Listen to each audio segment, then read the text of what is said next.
I'm Maylee, a member of the Providence Children's Museum Junior Advisory Board. I'm excited to introduce you to Mary Jane Begin. Not only is she a children's book author and illustrator, but she's a RISD professor of illustration as well. Welcome, MJ. Hi, Maylee. Nice to see you. I'm very excited today to give you all a sneak preview of my upcoming book, Peng Meets Pang. And this book actually, it hasn't come out yet. It'll come out in fall 2021. So what you're seeing is what's called a mock-up of the book. So it's actually made of paper that I've glued together. That's the spine. And it's random sheets of paper that I glued together to put this whole book together. So I'll be reading this to you aloud. You'll see the pictures are not finished illustrations. These are what's called rough thumbnails. They're quite tiny, and I've blown them up large so that someone looking at this can tell what the book would look like when it's finished. So this is what I'll read to you, okay? And after I read this, you can see behind me, I have my rough sketches, my finished sketches, several finished paintings, and one that's in progress that I'll show you. But like I said, no one else has seen this, so Maylee and I are going to share this with you right now. I'm really excited. Okay, so Peng Meets Pang. I wrote and illustrated this book. You'll see this is called the copyright and dedication page that's in most books, and that's called the title page. Welcome to Panda Palace. Peng, a red panda, lives on one side of Panda Palace with her family. Pang, a giant panda, lives on the other side of Panda Palace with his family. Here's Peng and Pang.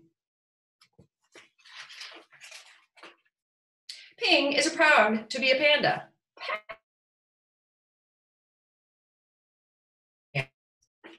There they are. Peng likes to poke around and find new hiding places in Panda Palace. Let's see what Peng will find. Pang likes to take naps where no other panda will find him, except maybe one. What are you? Asked Peng.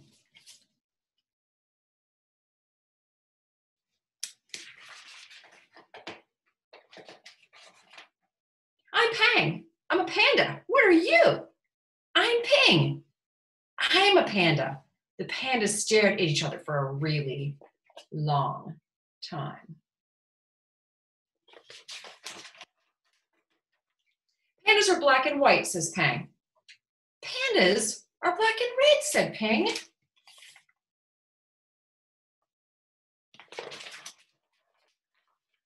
Pandas have round ears, says Peng.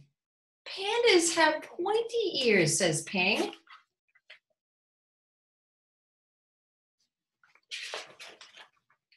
Pandas have round, short tails, says Peng. Pandas have long, fluffy tails, says Peng.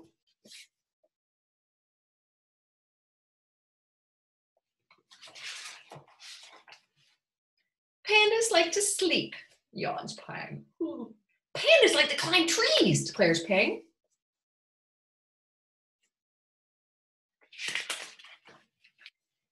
Pandas are big, shouts Peng. Pandas are small, shouts Peng. Pandas love bamboo, hollers Peng.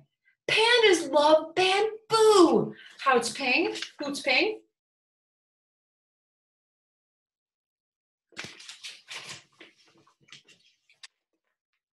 Peng looks at Peng. Peng looks at Peng. Wait a minute. You are a panda, cries Peng. You are a panda too, cries Peng. I changed the ending a little bit. Brand new. Here's the picture. Every day, Peng plays his favorite game with Peng, hide and sleep. And every day, Peng plays her favorite game with Peng, find and eat. As you can see, they both love delicious bamboo. They have one thing in common, and that's all they need to be friends. Okay, so what I'd like to do now is switch over the camera so that you can see what I have over there. Okay, so this is my desk and we're in my studio right now. I'm just going to shift back here so I can hold some things up for you to see. And the first thing I want to show you is what's called the manuscript. And this is really basically just the story. When it first starts and I get it out of my head and type it onto a page, I'm basically just getting the first thoughts out. And so I also tend to do little tiny rough drawings, as you can see right there, just to kind of get the ideas down. They're rough, but it's my first thoughts when I write a story. And I go back and forth with my agent to make sure the story is really fine-tuned, and it can make a lot of changes in between the first writing of it and then the final presentation. Now, when I finish my text, you can see it here, it's really clean. There are no drawings in the margin. We save that for, for the sketch stage. But basically, it shows all the different pages and spreads that you will see the text on. And I'll show you what I mean when I say a spread. So this is what I finally send to publishers in hopes of getting the book published. And this is called the text, and this is called pagination. When you break it down, I'll show you up close. See, there's page numbers there. I don't know if it's a little blurry or not, but the page numbers are where all the words will go, which pages they go on. So the next thing I want to show you is the first sort of studies that I did for Peng Meets Peng. And these are just rough little sketches that I do to try to figure out what the characters will look like. When I'm trying to figure that out, I think about expression on the character's face. I think about their body shape and form, their size relationship. I ended up making Peng much bigger, as you can see in the finished illustrations. This is also a kind of big page of, let's see if I can hold this up for you, a big page of all the different studies of Peng, because I wanted to figure out how would that character look. I look at real red pandas in this case. She's a red panda and Peng is a giant panda. I do lots and lots of sketches of real animals before I start drawing the finished illustration. And you can see right here is the two characters together. I start to think about things like body shape and contrast to show their personalities. One is really round and one is kind of pointy. Peng is round and Peng is pointy. Contrast really makes you understand the difference between the characters. And that I think is a really important thing. So once I do those little studies, I then do what's called the thumbnail layout. And you can see here, I'll hold it up for you. These are all the little sketches that I blew up quite large for the dummy book that I just read. And these actually show, like a little mock of where the text will go, okay? This is called a thumbnail layout or a storyboard. There are lots of different ways of referring to this, but it's the whole entire book from page 1 to page 32. Then, once I get approval from the publisher, I do what's called the finished sketches. And that's basically usually the line drawings. You can see here, see if I can get it in the frame. It's a little soft and light. It's pencil, so it's a little hard to see, but that's Peng doing a little dance on a tree trunk. That's the sketch. I then take that sketch and I redraw it using what's called a light table, which you put a light under the drawing and the piece of paper that you're going to draw it on, and you redraw it. And I redraw onto, in this case, watercolor paper. And this is the finished, let's see if I can get it even in the frame, the finished illustration. And this is watercolor paper you're seeing, and this is all watercolor that I made the painting in. And that's Peng. I think that's page 4. I usually try to start at the beginning, and then I keep going all the way through the book. But sometimes I bounce around. You don't have to go in order. And I'll show you the next one, which I think you'll find this interesting. You'll see it in progress. This is the sketch of Peng, little Mr. Sleepy Peng. He's sitting against a rock, and that's the line drawing. And you can see it's also tracing paper. The reason why I use tracing paper is because you can see through it. And if I need to make a change, I just slip that change underneath the paper and then erase what's on top and redraw what I'm seeing below. And that happens all the time. But once I get the finished drawing done and the publisher is approved of all of these sketches, then I start that painting. And I just showed you the Peng painting. Hold on a minute. And now I want to show you, this is actually the painting in progress. Now, before I show you the painting, I'll hold it up for you. you can see, I'm sure, that there's references in the background. That's my iPad with photo references. You can probably see, if I tilt it up a little bit, you can see my paintings. These are the previous paintings that I've already finished, and I use them as reference to make this finished painting. I'll show you my pencil, my special pencil. This is the pencil that I use. It's called a mechanical pencil, and you can actually take the lead out of the pencil. And I like that because I can change the leads. I can have a hard lead or a soft lead. So it's really, really handy. And I also use a special sharpener for that pencil. You can get like a super sharp point on it. So I really like the mechanical pencils. And I use these brushes, which are a nice variety of different shaped brushes. I use a square brush for big patches of color, and then big brushes for big shapes, and then little tiny ones like this for all the detail. So I use a variety of brushes, and that's how I do my paintings. I also keep my paint in like little cups like this if I need a lot of a color. Like that's the sky color you see in a lot of the paintings. I make sure I have a lot of it because I'll reuse it again and again and again. And let's see what else. My reading glasses. I don't wear these much to read, but I do use them for, that looks like a character. I do use them for painting because I can see really close-up detail. That's really important. And actually, I'll show you a palette. This is what a palette looks like. This is my color. And actually more vibrant color on this side. Well, no, maybe that's kind of gray. But you can see there's a lot of color on there. This is actually glass. You can kind of see through it. It's a piece of glass with tape on the edge. I make my own palettes because I use a lot of them at one time. And that's an inexpensive way of having a palette. And what else do I want to show you? I guess I'll show you what I also do. You can kind of see here, there's tape all around the painting. I start with blue tape, which is painter's tape, and then I cover it with usually a white tape, which makes it so that when I paint my picture, I'm not looking at an edge of blue. I'm just looking at an edge of white. So you can see I cover over all the edges with white. And that's basically how I start the painting. You can also see that it's on a board because I soaked it and I stapled the paper on the board to keep it super flat.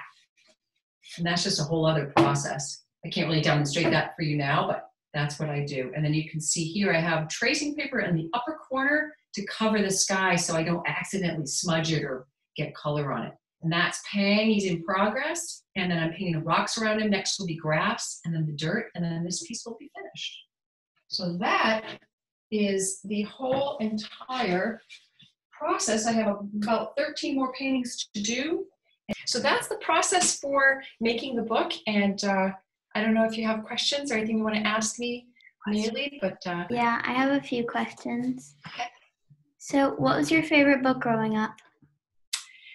My favorite book, oh, I love so many, but one that stands out is Horton Hears a Who. It was one of my favorite books by Dr. Seuss because Horton, this big elephant, finds this tiny little flower bud that has people living on it, teeny tiny people that he cannot see, but he can hear them if he listens very close with his big ears. And when he realizes that there are people on this thing, he wants to protect it and save it. And he goes to great lengths to protect this. And that just touched my heart when I read it as a child. And it really influenced the kinds of books I like to make. It's about heart and feelings, and about friendship and connection. And so, yeah, Horton Hears a Who, definitely one of my absolute faves. Yeah. So where do you get your characters and story ideas? Well, typically they come from like real life. For example, the Peng Meets Pang book, I went to China, to Chengdu, China, and I saw red pandas. I first saw the black and white panda, the giant pandas, because I thought that's what a panda was. And as we're walking through this sanctuary in Chengdu, there were these pandas, the red pandas, and I said, "What are those? They look like raccoons. That's a panda?" And I thought, oh, what if the red panda heard me say that? It would be kind of upset. And then I started thinking, what if those pandas meet sometime and they don't recognize each other as panda? Just like with people, sometimes they don't have anything in common. They don't recognize each other as being important or being connected in some way. So that gave me this idea like, what if I wrote a story about about pandas that like people that don't act alike, they don't look alike, so they think they have nothing in common. So it's usually from real life. Were you like always good at drawing? I always liked it. I don't know, good at it.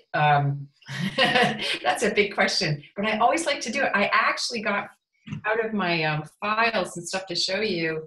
This is a story and illustration I did from first grade. That's supposed to be me, and that's my teacher right here. Notice I made myself in color. And that's just supposed to be like an autobiography about me. My mom saved this. So, I could draw, I guess, well enough, but it wasn't really until later that I discovered that I liked it enough to make it a career. I was in high school. But back in second grade, I liked characters. I loved animals. That's supposed to be my mom, and that is my dad, the grumpy one. That's my family. So I always like to make animal characters that had like personality. And then this was fourth grade. And this was basically a really important picture. You can tell it's really old. Really important picture because I learned from this teacher, Miss Gillis, my art teacher, that if you have light like chalk on one side and dark on the other, charcoal, it looks kind of 3D, right? Like three-dimensional. So I realized when I did this, like that light and shadow are what make things look 3D on a flat 2D surface. I also learned that if you put objects, the same object in really big, and then you do it again small, the little one looks like it's really far away, and that's called perspective. And those are two art lessons I learned way back in fourth grade, and that really stuck with me. Those are really important lessons. So like I said, I was in high school, and my art teacher, I was going to be a veterinarian, and my art teacher said, "Hey, Jane, you should think about being an illustrator, be an artist." I'm like, what it was. I had to go to art school. I went to RISD, which is right in Providence, Rhode Island. It's a long answer to your question. You have a favorite children's book now? There are many. I have a lot of friends who are illustrators and authors. So because of that, like I always have a new favorite. One of my friends, Christopher Denise, is amazing. And he has a book that's been out for a while, but it's called Oliver. And Oliver is this little bear that, has these wonderful parents, and he kind of gets a little bit lost in the woods. And it's just a great story. So Oliver is one of my favorites. And my friend, R.W. Alley wrote Enzo series, and those are terrific. So I get to see a lot of books and the people who make them, and that makes me also connected to them. But it's hard to say, one favorite, but those are a couple of my favorites. So thank you, MJ. It's been incredible to have you share your book process.